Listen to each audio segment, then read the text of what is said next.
Right guys, James at RampantLionReviews again for you today. For this one I am back in Tallinn just before I head out to the countryside for Einar's wedding, and I thought I would stop off here and do another little out and about video for you. So for this one we are in Satamaa, if I'm pronouncing that correctly, probably not, which is kind of in the sort of northeast-ish side of Tallinn, and we're going to have a look at Kochi Aidad today. And these guys, from what I've heard, are sort of German style brew pub. So we'll do our usual, we'll go in, I'll let you see the bar, look at the menu, and we'll do some beer tasting. So yeah, let's go for it guys. I hope you enjoy another little out and about video. Derby 6. So yeah guys, just to let you see where we are, you can see here's the exterior of the building. You've got some lovely seating areas outside. Just over there you've got a super alco. I don't know if this company, I see these guys around quite a lot, I don't know if they are somehow related to the monopoly in Finland, because obviously here you have a free market in alcohol, but there you can see the ferry terminal and stuff over there. But yeah, so we're kind of, as I say, sort of northeast-ish Tallinn, but yeah, this is very much a German style looking place by the look of it, but they've got a selection of different beers in there. So yeah, when you come in you can see all the beautiful stonework and things like this. This is really nice. They were telling me they're organising a party. They've got a party for about 2,000 people tonight, so yeah, they're just getting all of that ready. But yeah, I like this, the big tankard above the door. This is pretty cool. And yeah, over here they've got a fridge with different beers. So they've got Pitla, Leha, their own stuff. Koch, of course, is their own beer. I might need to get one of those to take away with me.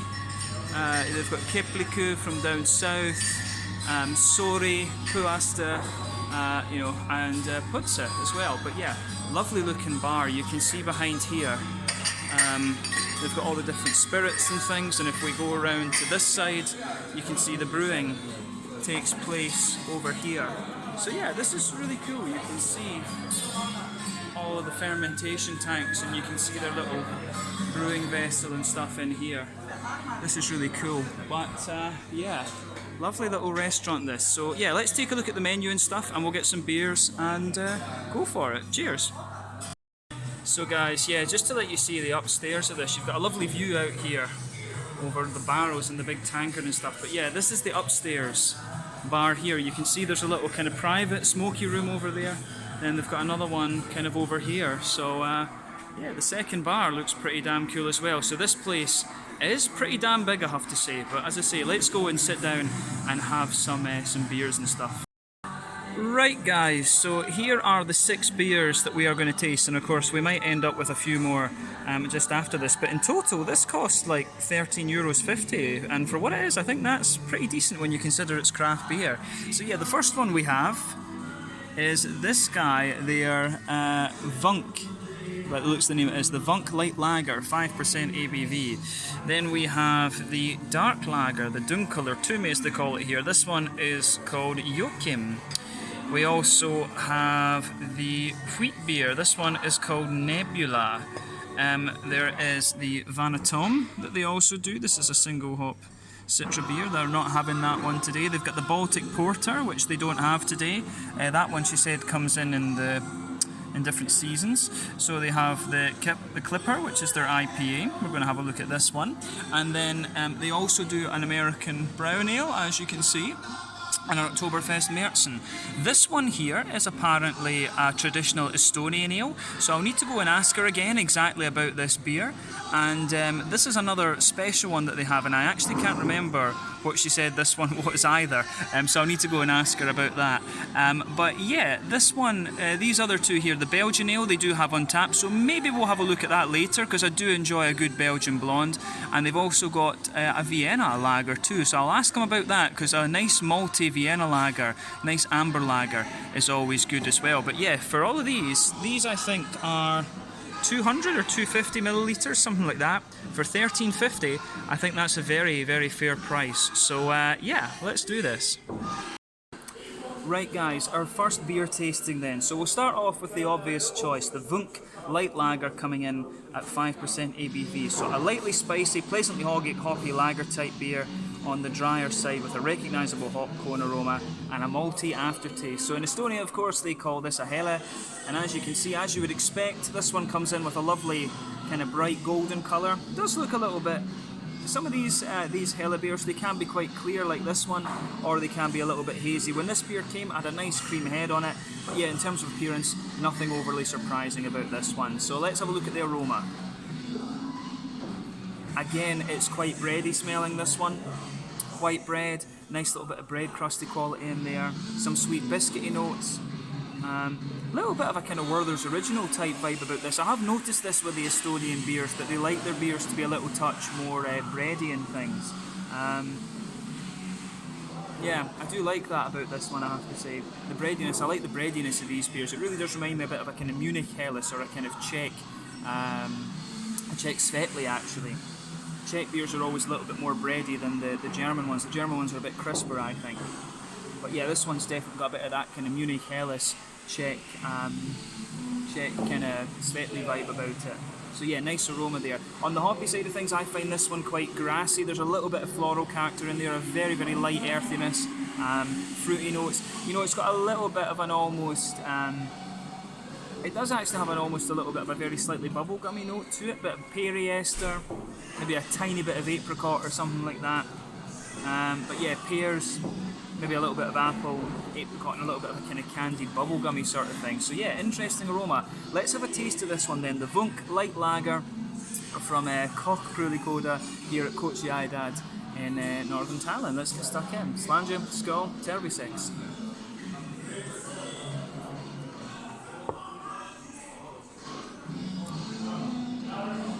Yeah, I mean, it's pretty. It's one of these beers, very straight up, very sessionable. I mean, you compare this to the IPAs and stuff, it's not going to, you know, this is one of these ones that's not going to kind of blow you away and things, but in terms of a nice, solid, easy drinker, I like this. If you've watched the channel before, you'll know that I'm a fan of my my traditional German beers. So I do like these ones. I like these kind of Czech German style lager beers. This is good. So yeah, middle of your palate then, straight away, you've got a little bit of that kind of bready quality just coming out across it. This one does get a bit more grainy the further you go into the aftertaste. In the very centre of your palate, you'll get a little bit of a kind of biscuity sweetness out of it. And yeah, I think the sweetness does build slightly the further you go into the aftertaste. Back corners of the palate, there is a distinctive little bit of earthiness in there. As you come further forward along the side of the palate, a little bit herbal, a little bit floral in the front corners of the tongue, then round the front curve of the palate, it's just a little bit lighter and more grassy. So I like that about this beer.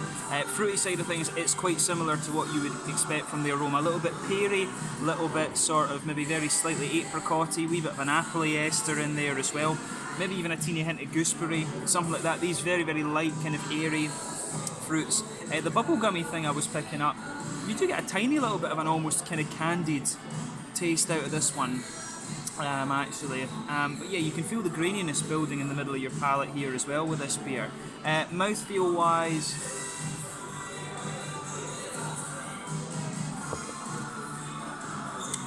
yeah, kind of bottom end to mid-bodied. Carbonation's very smooth, a little bit oily this one as well, in fairness. The way the hops come out, it's almost a little touch English actually, with the herbal and slightly earthy notes. So that's interesting. But yeah, the malt-wise, as I say, quite smooth, a little bit grainy further on, wee touch of sweetness in there, and a nice little bit of juicy fruit as well. The IBUs of this one I think are not a lot, maybe like 15, or maybe a bit more, maybe 20. I think 20 IBUs is a fair guess for this one. But yeah, let's leave the tasting at that for this first one then. This was the Vunk Light Lager, basically a Helles, sort of Helles Svetli type beer, this one, or a hele as they would call it here in Estonia. And yeah, quite like this one. Let's finish it off and we'll go on to the next one then. Right guys, time for the next beer tasting then, number 2 of 6. So this one is the Joachim, which is the dark lager coming in at 5% ABV. So this one is a German style Dunkel, or a Czech Cherny I guess you could say. In Estonia they call it a Tume. So yeah, 5% on this. So as you can expect, this one has poured a lovely kind of dark chestnutty colour. The head on this one was a sort of ivory, slightly fawny coloured thing when it came out. And yeah, this is one of the darker sort of dunkel type beers that I've come across before. So a lovely sort of mahogany, you know, a lovely kind of darker mahogany note out of this.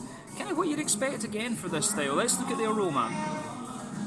Ooh, that actually does smell very nice. So yeah, straight away with this one, some lovely kind of brown bready bases in there.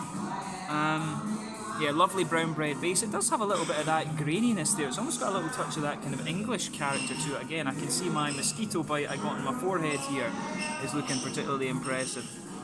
That's what happens in Estonia when you go out and stay by the lakes. You get eaten alive by the mozzies. Still not as bad as the midges back home. But yeah, lovely kind of brown bready quality to this one. Quite a bit of brown sugar in there as well. Some sweeter caramel, a little bit of a biscuity note, but at the same time it does have a little bit of that kind of butterscotchy, you know, that kind of butterscotchy Werther's Original type note to it. Could it be a bit of diacetyl?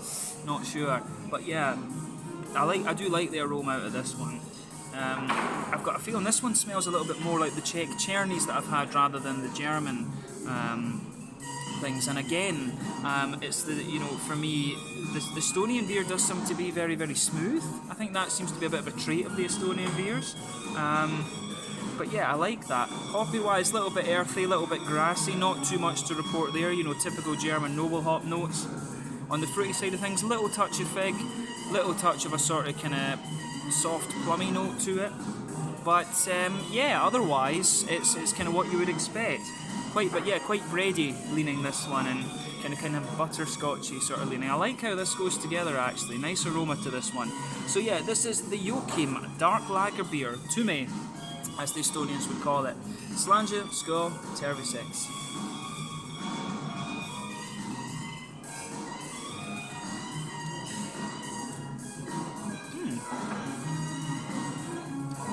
It's interesting, that one. It really does have like quite a bread crusty, toasty bread crusty type quality to it. It's got the same mouthfeel pretty much as the Vonk. The Vonk. That was this is interesting, this one actually.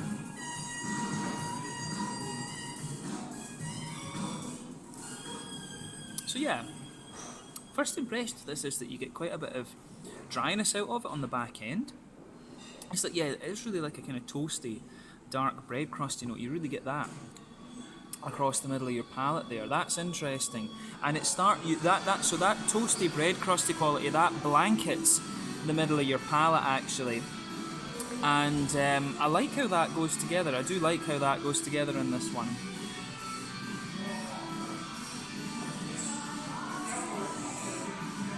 Yeah, but then you'll find in the middle of your palate it does start to smoothen up and sweeten out a little bit. But this is definitely one of the lighter lagers that I've had in Estonia, one of the kind of wetter feeling ones. So that's interesting that it's a Tume Dunkel Cherny that I would say that about. So yeah, but it really does, and the further into the aftertaste you go, you know, the drier it gets. It really does get a little bit drier. Yeah, so nice little bit of there is a wee bit of sweet caramel in the middle of the palate, but really this one gets very dry and grainy in the middle of the palate actually, so wasn't expecting that from the aroma. I thought this one would be a little bit kind of sweeter and more kind of Werther's originally. So yeah, that's interesting. Back corners of the palate, again, you do have a good bit of earthiness out of this one, bit more herbal as you come forward, little touch floral on the front corners of the palate, then around the front curve of the tongue it's just a little bit lighter and more grassy. So that's an interesting point to take about this one. There is a little bit of English character to this one again. Fruity wise,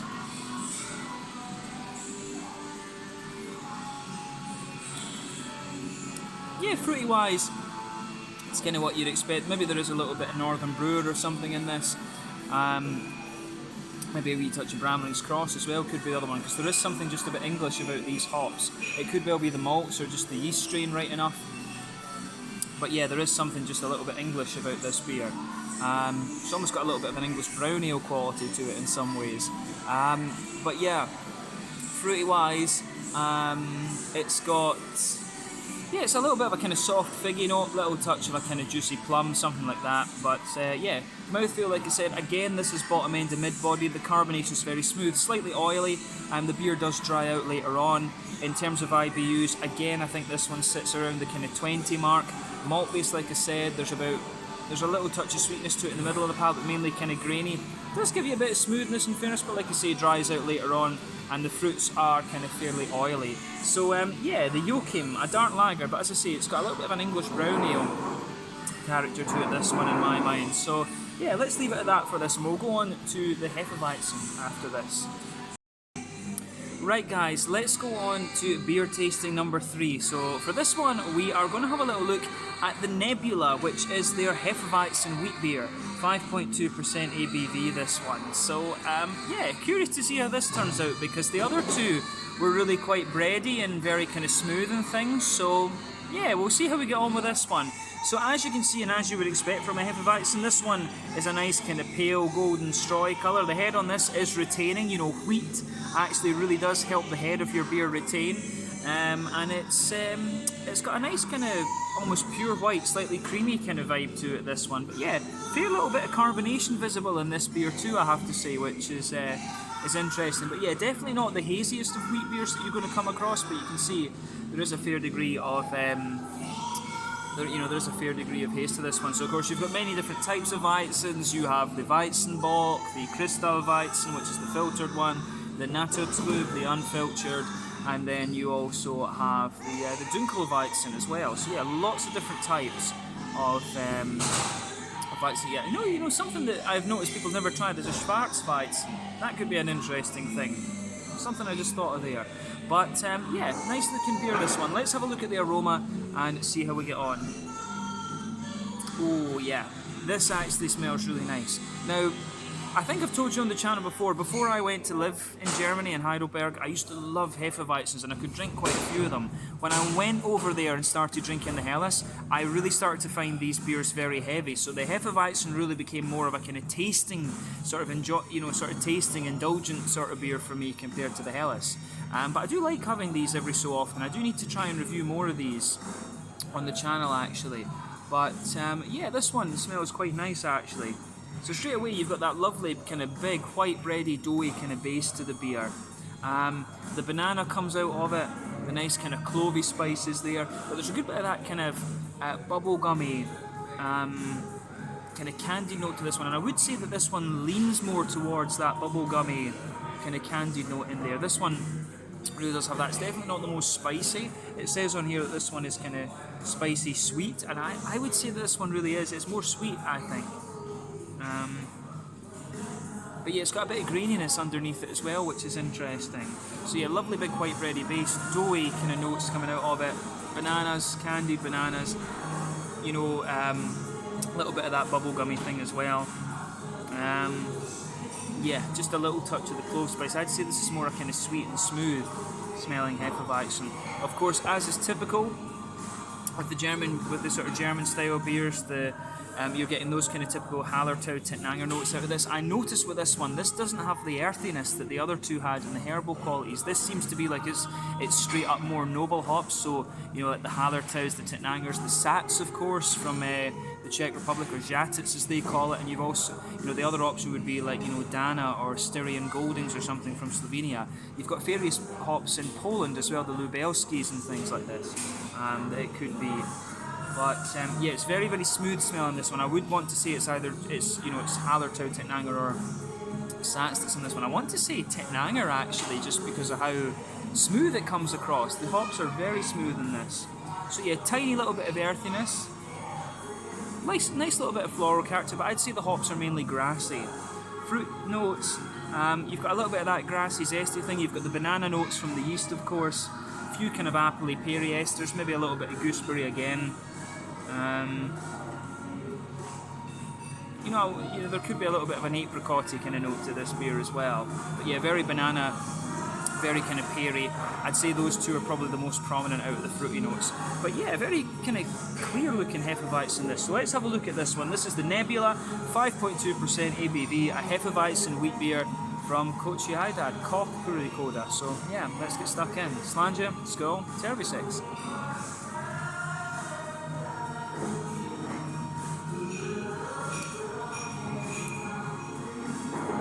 That's nice actually. You know, one of the things for me with the Hefeweizen is that I've always found it a very thick style of beer, and that's why after getting used to the Helles, I found it really difficult to drink these. But this one just has a nice consistency to it. It's not too much kind of thicker than the Dunkel, to be honest with you. We'll talk about the mouthfeel later though, but straight away with this one, lovely kind of smooth white bready quality, blankets the middle of your tongue. It's definitely a little bit more bitey towards the back of your palate, but yeah, nice smooth white bready note there in the middle. You can feel a few little bits of the clovey spice coming out, but yeah, you get those kind of candied banana bubblegummy flavours in the middle of your palate. It's one of these beers that doesn't do anything like surprising with the style, and it's not leaning any one way. It's more one of these kind of very well balanced Hefeweizens. I think it's got all the flavours you expect, but it's not too punchy in any one regard. And you know, this is quite nice. This is probably a good beer to introduce someone to the Hefeweizen style with. It's got everything you'd want out of it.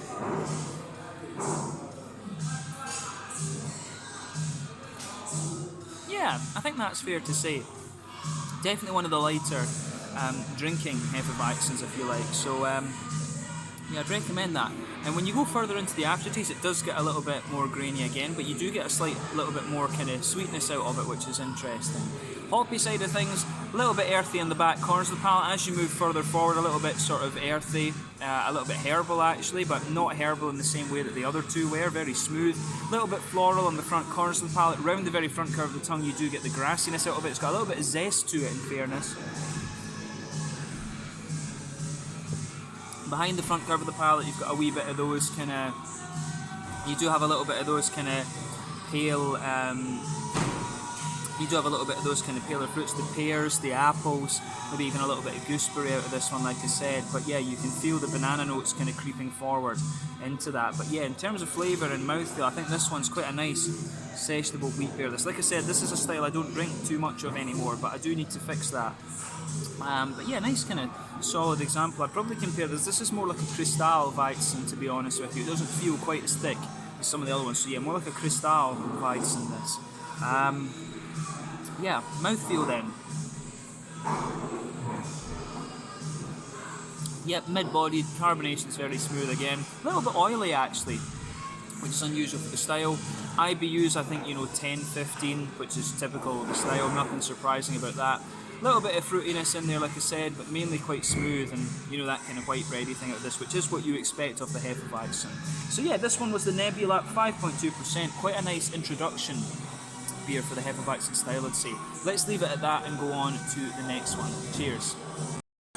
So yeah guys, just to let you have a little look at the menu then. So the menu is in Estonian, Finnish, English and Russian, of course. So yeah, the prices of these are, little snack sort of things. Garlic bread fried in butter, that €3.25. Potato wedges with dip, gherkins, breaded chicken strips with sweet pepper sauce. I might have some of those actually, those sound quite nice. Onion rings in beer batter, chicken wings and dip, fried crab, Estonian cheese with mustard. Estonian cheese is pretty nice, I have to say. Classic spice Barrett sandwich egg. Yeah, this is pretty nice actually. The prices are quite reasonable as well. So then we go on to the main selection. So yeah, different specs, so basically different pork selections there. This is pretty cool. So grilled salted bacon. Again, that sounds very interesting. Price is quite reasonable there. I think these are kind of medium-sized things here. But grilled sausages with onion and tomato sauce, kind of classic Brauhaus special. Oven-baked cheese, things like this. But yeah, then we go on to lighter meals, which again, fairly reasonably priced, at least compared with Swedish prices. But yeah, dumplings and sour cream. The dumplings here are quite nice. They're kind of similar to pierogi, but a little bit harder, I think, Polish pierogi. But yeah, the peasant's omelette. Bacon, potato and egg, that sounds pretty nice as well actually. Hot potato salad with smoked duck fillet, sounds quite interesting. But yeah, vegetable salad, yeah, and grilled halloumi and a bed of things. That would be pretty good if I was quite into greens and things. But yeah, different soups and things like that. Fish soup, chicken soup, Solyanka. I'll need to ask what that is because I recognise the name but I can't think off the top of my head what that is. Wild mushroom soup with peeled barley. Again, this is pretty cool. There's a fair selection of stuff on here. Come to think of it, shepherd's pie, potato, braised moose, pork schnitzel, horseradish sauce, grilled wagyu beef ribs, roasted pork ribs. Is it this? These are a little bit more kind of pricey and things. A pork knuckle, that is always going to set you back a little bit. So yeah, these are the more kind of pricey dishes, if you like. But yeah, grilled chicken fillet, salmon fillet, things like this. Some pretty, you know, some really impressive kind of things on here. Here's one of the big ones that you can share, party of, you know, for 4. So yeah, the Koch's burger meal with beef patty, potato wedges. This sounds pretty good actually. That sounds quite nice. Don't know what I'll have, but yeah, desserts and things. They've got ice creams, you know, chocolate cakes, cake of the day, Josper apples, baked apples and things, cheese platters, vegetable platters, you know, snack platters, things like this. So yeah, there we go. Hot snack platter, large meat platter. These are a little bit more kind of pricey and things, but these are kind of bigger. So yeah, like 16 euros and things. But yeah, then they've got the list of their beers. So yeah, these are the ones that we had here. So like I said to you, the one down the bottom, Ulankur, 13.50 for the beer mix. This was pretty good. Then they've got various different bottles, Saku and a la Koch, of course, a few German ones, a few Czech ones, Lovenbräu, Paulaner, Krušovice, Pilsner Urquell. So yeah, some nice things in there. But yeah, not too much else in the menu. There's a few other things, Mexican beers, Guinness, Heineken, you know, these kind of things, a few ciders and stuff. Yeah, and these are all the different wines, things like that there. The prices here really are not bad actually. I have to say prices are pretty decent. So yeah, quite an impressive, you know, quite an impressive menu. Lots of different types of water as well, things like that, and whiskies, different rums. You know, these are quite reasonable prices, I have to say. So yeah, pretty damn cool. Lots of different mixers, blah blah blah, cocktails. Cocktail for about 7 euros and stuff. It's not bad actually, not bad at all, at least compared to Sweden. But yeah, coffees and things, different hot drinks. These are, yeah, things. So the prices, I have to say, here are pretty reasonable. The other thing that's pretty cool, I'm going to have a read of this and talk about it during the video. They've got a history of the company here as well, in Finnish, Estonian, and also Russian as well, Cyrillic. I really love reading the Cyrillic and trying to transcribe it. Yeah, it's awesome. But yeah, a few different pictures and things as well before they kind of took over the place and things like that and got it ready. So yeah, pretty cool. But yeah, there you can see, here is basically the beer mat thing that my beer was sat on top of earlier. But yeah, impressive menu, I have to say. Right guys, now you've had a little look at the menu and we've covered the German side of things. Let's go on to something a little bit different. So, for this beer then, we are going to have a look at the Kallis, which comes in at 6.3%. This one is a honey beer, or a meolu, as the Estonians call it. So yeah, as you can see, this one pours a lovely kind of rich amber colour, which looks very, very nice. There was a bit more of a head on this one, but it has faded away, of course. It was kind of creamy coloured rather than being pure white, but yeah, understandable. So let's look at the aroma of this one then. When it's a honey beer, nothing surprising about the colour of this beer, to be honest. So I mean, straight away, it's honey, obviously. You get a few little biscuity notes out of it. There is a wee bit of a kind of mix between a white breadiness and a brown breadiness. On the hoppy side of things, it's a little bit grassy. You know, you've maybe got a few appley, peary esters coming out of it as well. But yeah, mainly it really smells more kind of malty and honey-like than anything else. When it comes to honey beers, that's what you expect. With these beers, there's not too much to discuss in terms of the aroma. So yeah, let's just have a go at this one then. I mean, yeah, there's really not a lot more. Grassy, bready, and you know, sort of biscuity, brown sugary Werther's Original honey. You know, that's kind of what you get from this one. Nothing surprising. So yeah, this one is the Kallis, 6.3%, a meolu honey beer from Kochi Aidad once again. Terry 6.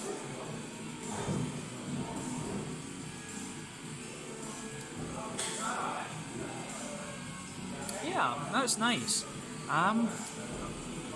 It's interesting the way it develops. It becomes a little bit more sort of bready and woody the further you go into the aftertaste with it. That's interesting, it really is.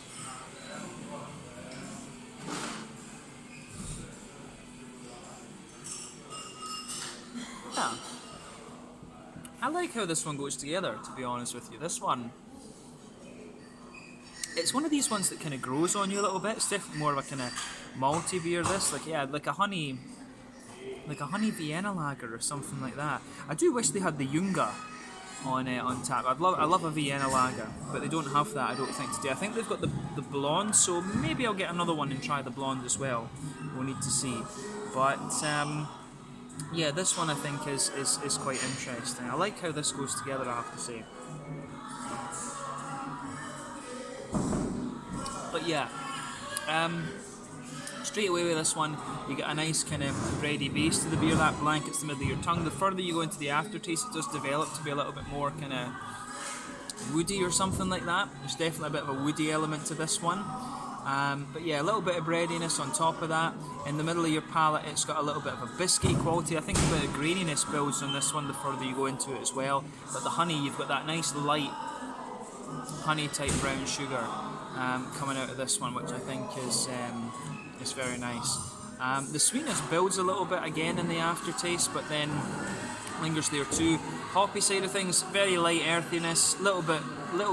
There's not really any floral quality to this one, but it is grassy around the kind of front edge of your palate too. So that's another really nice thing about this beer. Yeah, nice and kind of grassy, I would say. But definitely, you know, you would expect that of a honey beer. It's more malty leaning. The honey, I don't know if you count that as, you probably count that as an adjunct rather than a malt, to be honest with you. But still, it provides sugar, which is then, you know, metabolized by the yeast and things like that. But yeah, this one's quite nice. It's not the sweetest honey beer that I've come across. It's almost like a kind of honey lager or something like that, to be honest with you. But it does have an ale type quality to it. It feels a little bit thicker and things like that rather than some of the lager stuff. But like I said to you, it seems to me that the Estonian beers, they do like a little bit of breadiness and a bit of smoothness to them. So the way that this one's turned out doesn't surprise me. But yeah, it's solid enough. It's solid enough. This is one of these beers that's a bit more difficult to describe. But yeah, I've enjoyed it. In terms of mouthfeel, then mid-bodied, carbonation smooth. Mouthfeel's a little bit oily. Yeah, I think it's quite sweet. It's quite smooth. It's quite typical, this one. IBUs must be around kind of 15, if that, 10 maybe. It's probably a good guess as well. But yeah, I don't think there's too much more to report on this one. This is just like a kind of honey, you know, like a honey Vienna lager or a honey late sack, something like that. It's pretty nice. So yeah, this one was the Callis, 6.3% ABV. And yeah, pretty solid, I have to say. I think this one is it's quite different from the other ones we've tried so far, but equally as sessionable. I mean, I think pretty much all the beers that they have on tap here are fairly sessionable, but there are imperial stouts and things like that available from this brewery as well. But yeah, let's leave it at that for this one, and we'll have a little look at something a little bit more hoppy in the next one. So yeah, guys, just like I was saying, this bit, it does have a little bit of the history of the brewery here, but what it actually talks about is how this district is part of the port of Tallinn, because back in the kind of 17th, you know, the sort of 17th, 18th century, Tallinn, of course, was developing as a port city. So this whole district was part of the port, and the Koch family was a very influential and very kind of rich family, and they still own many buildings and stuff in the in Estonia today. But it talks about how, you know, this building was taken over by the state when the communists took over after the Second World War and things like that, and now it's been renovated from 2010 and onwards and things like that, which is pretty cool. But yeah, it doesn't talk too much about the actual history of Koch Brewery itself. But yeah, the whole name comes from a very well known and very kind of well kind of respected rich family, if you like. So yeah, you can kind of take a little pause of the video and just read this if you want to. There you go. So guys, yeah, I decided just to order a little snack. So we've got some nice boiled dumplings here, and I think this is a little bit of sour cream, and also what looks like a little bit of rye bread too. So this should be quite interesting. We've still got 2 beers sitting there, so yeah, 2 more tastings to come. So guys, just look at this. I mean, the beef broth that this is cooked in is absolutely beautiful. We've got a nice little bit of rye bread in here. This is just ridiculously good, you know. take the dumpling out, dip it in with the beef broth into the sour cream, and it's just incredible. Love it, absolutely love it. Right guys, beer tasting number 5 of 6 then. So for this one we are going to look at the Lindpre, which is a pale ale coming in 5.5% ABV. And yeah, I moved outside for this tasting because I was sitting right next to where they were doing the stage. They turned the music up and all of this kind of thing, and yeah, that music is not, you know, death metal enough for me, so moved outside to just get a little bit of thing. And they keep messing around with the volume as well, which is a bit annoying. I don't see the need in a kind of German Brauhaus style place to play music, to be honest with you. I mean, the Germans don't do it, why do it here? That's just me. Anyway, so yeah, this one is the Lindpre Pale Ale, 5.5%. Lovely kind of medium amber colour to it, which is very, very nice. The head on this one was a kind of creamy white colour, which was great. And yeah, it's faded away to be a bit more of a kind of thin foamy layer. Little bits of carbonation visible. Looks like quite a nice pale ale, this one. Let's look at the aroma. So yeah, again, quite malty this one. I would guess that this has like Golden Promise malt in it or something, but a bit bready, a little bit biscuity, a little bit sort of Werther's originally like. But yeah, that I think covers the malty side of it fairly well. A little bit of a bready base, white bready base definitely. I'm pretty sure there is Golden Promise in this. It's just, there's something about that that's coming in here that tells me Golden Promise. Yeah, there's not much more to report on the malt base than that, to be quite honest. Hoppy wise, you've got a little bit of earthiness in there. That's quite minimal. It's mainly kind of quite grassy, to be honest. There is a little bit of a floral character as well. And on the fruity side of things, it's quite nice and light. Maybe it's got a little bit of Simcoe, maybe a little bit of, you know, Motueka or something like that, or a little bit of Equinox. You know, it's got a little bit of a kind of limey note to it, a little bit of a citrusy, zesty kind of thing, wee bits of mango, passion fruit sort of thing. So yeah, it's quite nice in that regard. As you can see, I'm getting, you know, lobster fire. I'll be the same colour as that door behind me in a second. But yeah, I like how this, how the aroma of this one goes together. But yeah. Yeah, quite a malty leaning pale ale, this one. So yeah, fruity wise, it's got some nice soft fruits, a little bit of lighter grassiness. So yeah, this one should be quite nice. This is the Lindpre Pale Ale, 5.5%. It's stuck in, terrible size.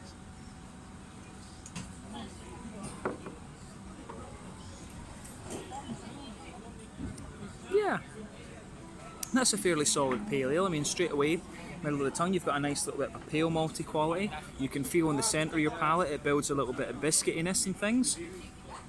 Yeah, a little bit of McVitie's digestive biscuit, maybe a little touch of that Werther's original thing that I was talking about.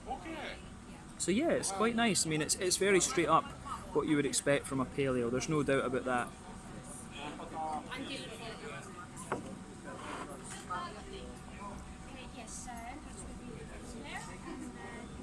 But yeah, I would say this one's got a little bit of dankness to it as well, in fairness, which is quite interesting.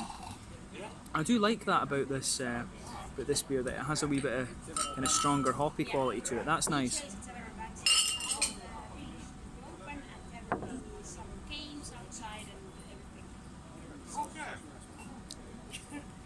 Yeah, this is nice. So yeah, back corners of the palate, you've got a wee bit of the earthiness there. As you move further forward, it's a little bit more kind of floral and spicy. There's a wee bit of a piney character to this one. Could it have a wee bit of Columbus or Chinook or something in there? Wouldn't be surprised. Round the front corners of the tongue, it's a wee bit kind of lighter and grassy. Towards the back of that front third of your palate, there's a wee bit of the darker grapefruit in there. There's a wee bit of dare I say, there's a little bit of a kind of mango-y, passion fruity note. I do think there is. There could be a wee bit of Simcoe in here, like I say, but then as you reach the front part of the palate, it's got a little bit of a kind of lemony, zesty gooseberry thing, maybe Centennial or something like that as well. So yeah, it's a really interesting pale ale, this one actually. It's a very kind of typical example of like an old school West Coast pale ale, this one, and I do like that actually. It's pretty solid.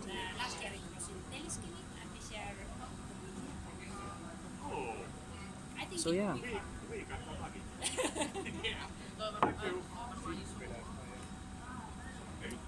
Yeah, this is pretty solid, I have to say. I like this one. Wouldn't hesitate to drink that again. It's maybe the most kind of solid beer out of the ones that I've had so far. I mean, for a pale ale, that packs a good little bit of punch actually at 5.5%. That is impressive.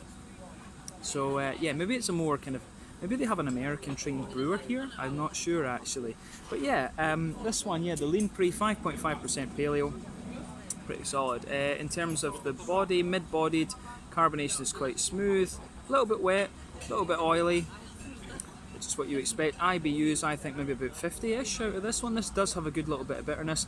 Malt base is smooth, very slightly sweet, and the fruits are a little bit oily too. So yeah, the Lean Pre Pale Ale, I think this one's pretty solid. We'll see how we get on with the regular IPA actually. Cheers, the Clipper IPA coming up soon. Right guys, so final beer tasting then here at Kochi Aidad in northern Tallinn. So for this one we have the Clipper IPA, which comes in at 6.2% ABV. So this one, a little bit of a richer amber colour as you'd expect. I suspect this one might be more akin to like a West Coast IPA or something. As you can hear, the sound tests are still going on behind me, so glad I got outside again. But yeah, this one has a nice kind of sort of ivory, creamy coloured head to it. One or two big bubbles sticking towards the side of the glass, a few little ones going up towards the bottom of the head there. But you know, overall, in terms of an IPA, looks pretty good. If I stick my fingers behind the glass, you can see this one is pretty clear. It does look like a sort of West Coasty IPA, this one. So yeah, let's look at the aroma then. Yeah, definitely a little bit kind of stronger and danker than the last one that we had. Almost has a little bit of an Englishy kind of character to it as well, but it does still smell quite malty. So yeah, with this one, you've got a nice little bit of a kind of white bready backbone to it. It does almost smell a little bit barley-like. You can smell a little bit of almost the raw malt coming out of this one, which is quite interesting. So a bit of a kind of straight up sweet caramel there, a little bit of a lighter biscuity note, maybe a few kind of Werther's Original type notes to the beer as well. Yeah, a few grainy notes also, but yeah, white kind of bready notes there underneath and a little bit of a bread crusty character as well. So yeah, in terms of the hoppy side of things, a little bit of earthiness coming out of it, but very light. Nice little bit of floral aromaticity. Yeah,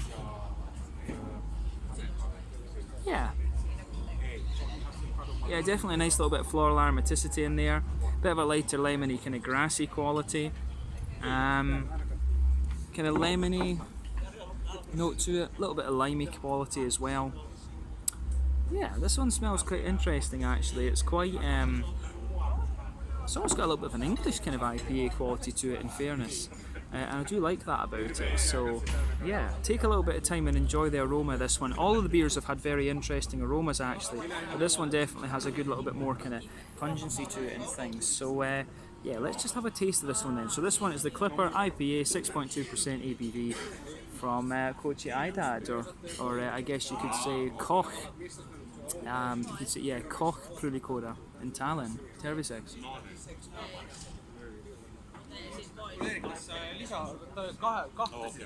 Oh yeah, this is an old English IPA, this. No doubt in my mind about that. So for those of you who are in doubt about the style, you know, the English IPA, definitely more malty, more brown sugary. The hops are a little bit more kind of... in fairness, this one does have a bit of American character the more that you reflect on it. It does have a bit of American hoppiness to it, but I think the sort of vibes that the flavours give are definitely a little bit more English, in fairness. So yeah, it's got a nice little bit of... it's definitely got a bit of that kind of English maltiness to it. The hops are a bit more American in fairness, but they do have a little bit of English character, and the fruitiness is a little touch more American as well. I like this though. This is pretty solid, I have to say. So yeah, this gets a thumbs up from me, definitely.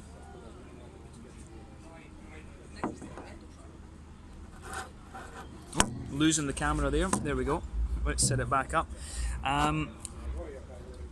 So yeah, where do we start with this one then? So across the middle of the palate you get a nice kind of bready base to the beer. There is a bit of graininess there that builds the further you go into the palate. It's got a little bit of a kind of brown bready element to the beer.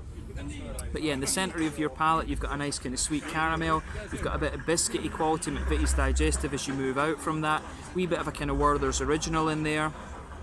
And yeah, the graininess and dryness builds up the further that you go into the aftertaste. Definitely a bit grainier towards the back the back third of the palate there as well. In terms of the back corners of the tongue, you've got a nice little bit of earthiness to it. As you move further forward, it does get quite floral and spicy and aromatic, this one, so I'm pretty sure there's an American hop in here, potentially some New Zealand hops as well.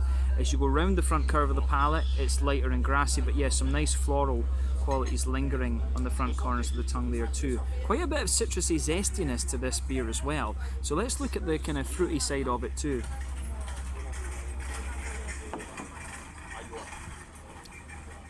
So yeah, a little bit of that stronger, darker grapefruit, you know, a wee bit of orange for me as well, and some kind of lemon limey citrusy qualities in there too. Maybe a bit of Centennial, maybe a bit of Equinox.